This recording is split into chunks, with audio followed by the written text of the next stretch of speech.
Good afternoon. This is Ray Flanagan with the Potato Heads Podcast, episode number 7. We're pleased again to have Sheri Goodman Graham with us. Sheri is a plant-based dietitian and lifestyle coach. She's SheriGoodmanGraham.com. How are you, Sheri? Hi, Ray. I'm great. How about yourself? Not bad. You can see I got my new broccoli shirt. It's a tribute to Dr. Greger. I love it. I'm ordering one of those for my father for Father's Day. One of Dr. Greger's great sayings that I use all the time is there ain't no money in broccoli. And he's right. It's all in the food business and all the processed foods. So And today, the pharmaceuticals. exactly. So today we're gonna go a little bit off what we've been talking about before and talk about alcohol and the role of alcohol and the nutrition involved with alcohol and our lifestyles. Um, Tell me yourself about when you're coaching your clients. Do you have many people that drink that you're coaching? You can't work with me if you're drinking. That's one of the things you have to give up when you work with me. It's you have to give up alcohol. You have to give up white flour, you have to give up sugar, and you have to give up oils while you're working with me because I really believe alcohol is toxic and super unhealthy. I think it's one of the best decisions I ever made in my life is not to have any more alcohol, not even a little bit. Maybe a very, very special occasion if my daughter's getting married and they're having champagne. Hopefully she gets married soon enough. I'll cheer to that, but I'm not going to drink alcohol anymore. There's just been too much research and studies. It's not good for you, not good for your arteries, not good for your brain. How do you feel about alcohol, Ray? Well, I wasn't an early drinker as a kid. I grew up in Connecticut where the drinking age was 21 when I was a kid.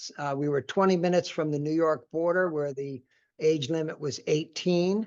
And many kids were going over the border at 16. I was playing, fortunately for me, I was playing soccer in high school and I really didn't need to be drinking and trying to play soccer. And of course, it was against all rules. If you ever caught drinking, you'd have been thrown off the team. So fortunately for me, that kept me from starting to drink at an early age.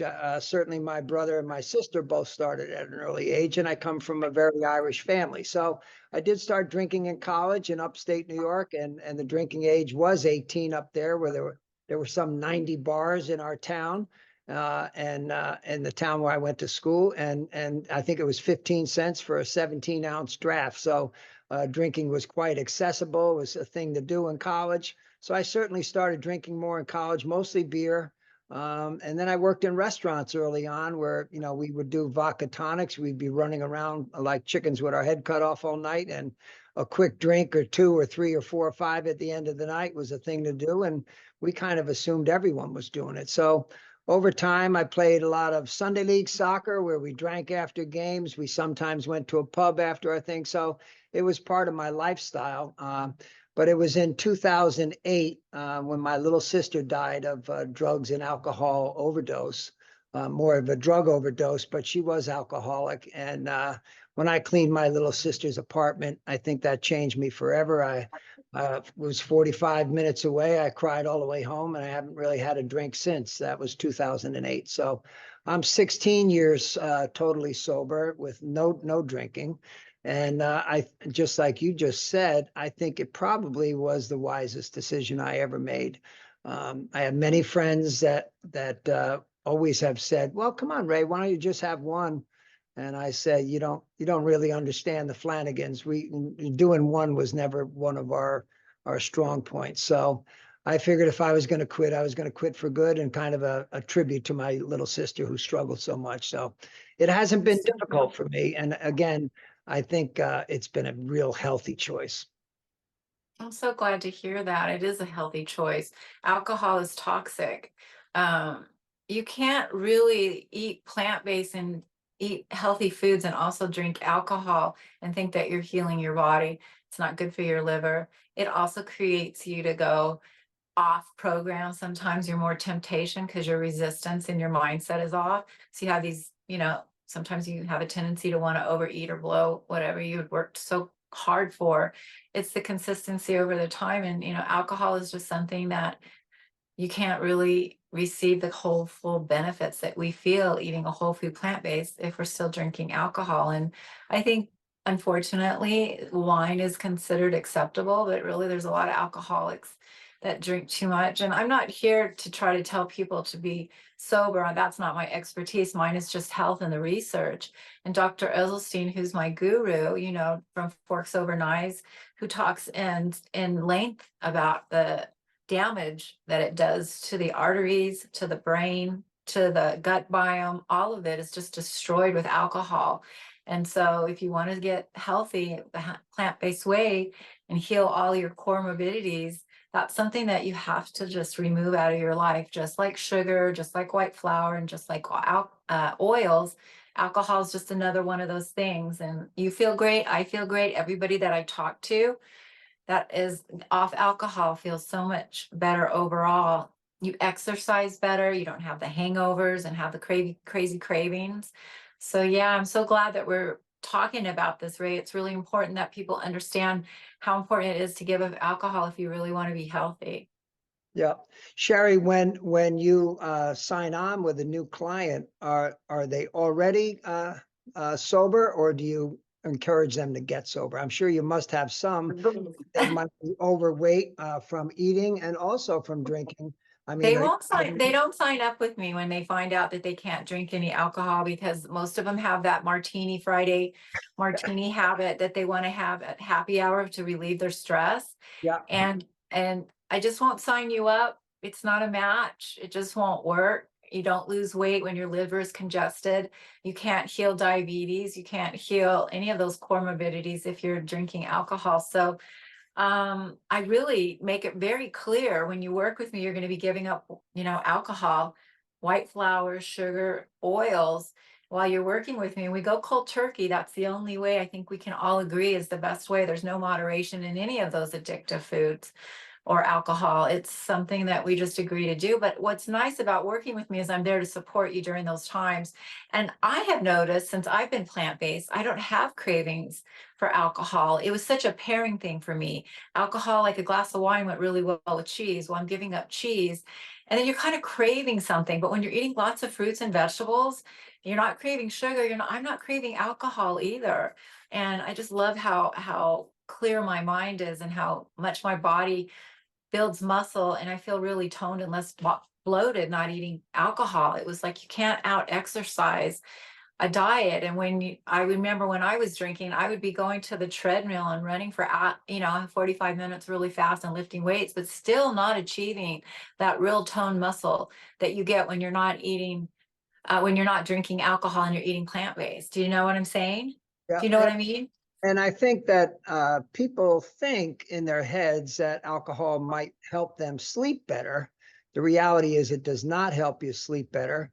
And certainly if you've drank to excess, when you wake up in the morning, one of the cures to a hangover is a big old, cheese omelet and bagel and cream cheese and all this junk first thing in the morning to get something into your stomach because you're really not feeling well. So it's a hell of a way to start a day. And I think as far as exercise, again, if you're used to, I like to exercise in the morning, and I think if you roll out of bed not feeling well with a hangover, the chances of you exercising right away, what you're really going to do is swish down 4 or 5 cups of coffee and try to get your head straight versus maybe you're starting the day with some water and some exercise. Well, and let's talk about some ways that we can still be social and get around not having alcohol. I mean, there's a lot of people that love to drink, and I like to be friends with people that if they want to drink, that's their prerogative. I don't really like hanging around with a lot of drunk people now. The conversation starts to get kind of wacky when you're sober.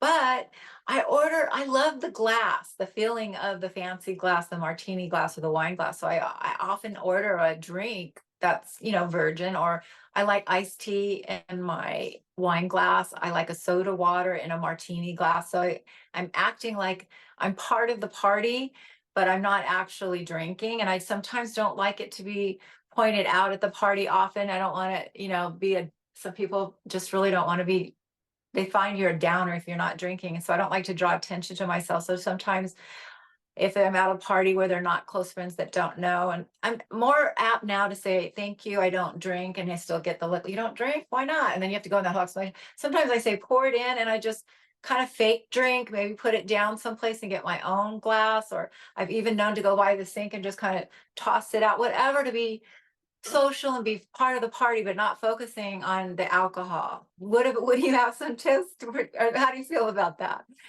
Well, I think just as whole food plant-based is a minority when you're out to dinner, when you're a non-drinker, you're in a minority. And I drink mostly, I'll drink seltzer with a lime in it, and people think you're drinking a vodka tonic or a gin and tonic. And, there's no question. If they see a lime in there, they assume it's a cocktail. I remember that I had, I think I've told you before, I was most humorous in my senior class of high school. And humor to me is a huge part of my life. And I had friends say to me when I stopped drinking, but Ray, you're not going to be funny anymore. And I'm like, really? I mean, I think in your head, you get a sharpness that you're much sharper when you're not, 4 drinks under. And as Yeah. far as me, I'm a whole lot sharper and probably funnier when I'm not drinking. So I don't feel, and certainly if I was telling a joke, I have a much better chance of remembering the punchline. So I don't know. And then of course you have, my God, still drinking and driving is a tremendous scary thing out there. You got people that are drinking and driving their kids around after having cocktails. So it's certainly, as far as our personal health goes, it's a great decision to go sober. And I just, before we went on, I Googled alcohol, nutrition facts of alcohol, and certainly liquor, hard liquors are even worse than beer or wine, but there's very little nutritional value of beer. A lot of people that drink it will try to argue with you that there is, but it comes from hops and it comes from barley and all this stuff, Yeah. and the wine comes from grapes. Isn't that whole food plant-based, But the reality is, there's a lot more sugar in alcohol than anyone ever would think. The mixers, when you mix things with rum and Coke or Tanqueray and tonic, tonic is full of sugar, sodas are full of sugar, or diet sodas. And then it's, I did see one thing that said it possibly is good for reproduction, and I guess it might lead to you hopping in the sack with someone a little quicker if you're 3 wines under, versus having 1 wine. But I don't know that that's scientific enough to be real proof. So I don't know. Well, I don't think tonic water has any sugar in it. Oh yeah. Tonic is, Oh it no. does? Yeah, tonic. Seltzer water, soda water has none. But Oh, soda water. You're yeah, right, soda certainly water. tonic does. So I that's was why I drink. confused. I drink a flavored seltzer, like usually lime flavored seltzer. And if Yeah. I'm at a restaurant, I would have seltzer with a lime. And then again, I don't have anyone thinking that I'm the party pooper. Mhm. But yeah, I think, and I do know that when I did quit drinking in 2008, my body was craving sugar. I certainly wasn't whole food plant-based at that time. So I think I upped my intake of cookies and ice cream and things like that to make up for the sugar lost in the drinking. So, That's what's so great about the plant-based diet. It goes so well with giving up alcohol because you're eating so many fruits that have the natural fructose and the natural sweetness. You yeah. don't really want wine. Wine is such a pairing thing. You know what I mean? It usually goes with crackers and cheese or something more savory. And when you're eating a lot of fruit, and if you're having, smoothies and fruits, you're not craving wine or alcohol. And so it's a great way to do the program with me, is like you're giving up all of the sugar, the white flour, the oils and the alcohol, and working to me, you get this whole program of lifestyle change and feeling really good. And once you tap into how good it feels not to have any of those addictions or adulterated foods and alcohol in your body, you feel so good, and you just feel, you lose weight, you feel great, your skin starts to glow, you start having cognitive memory and less, you know, foggy headedness that you get from waking up with a hangover. And so, yeah, I'm just so glad that we are able to talk about this and get the message out that, especially at our age, it's really time. Your body has had enough of it. And unfortunately, it's something that does start in college. That's what young people like to do. And that's where the habit can really get carried away. And so, yeah, we just make those choices, those healthier choices as we grow up. Yeah. And I think, certainly your body is a little bit more like able to process it in your 20s or early 30s than someone 50, 60, 70 years old could be very, very dangerous. And, as again, I'd say it's probably the best choice I ever made. I don't think I pick friends based on who drinks a lot, but when your lifestyle changes and you're not going out to happy hours and things, and certainly if someone came over to my house and, I don't keep any alcohol in the house, I would guess that, for people who drink, I think alcohol is a tougher addiction than cheese or meats. I think it's tougher maybe to give up the alcohol than it would be to go vegetarian. I think that the proof is out there for all sides. But I Yeah, think, and my experience has been, women go for the sugar, the sweets, and men go for the beer and the alcohol more.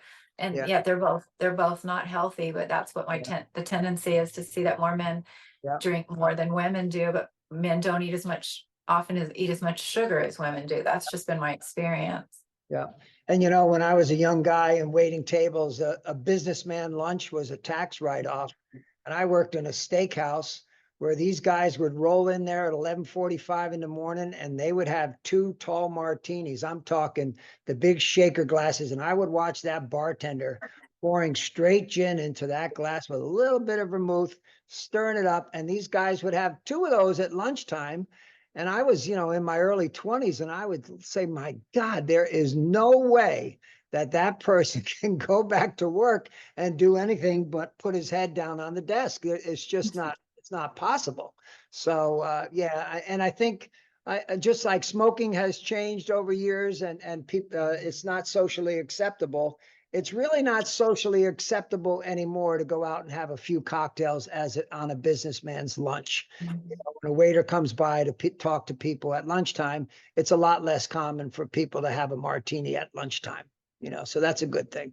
So Yeah, Dr. Esselstyn doesn't drink any, even on the holidays. He says it's just not worth the damage. Here we are spending all of this time and eating and focusing on such great healthy foods. It's just damaging. He really emphasizes how damaging and toxic it is for the arteries. And we don't want to we're worried about heart disease. We're so worried about our arteries.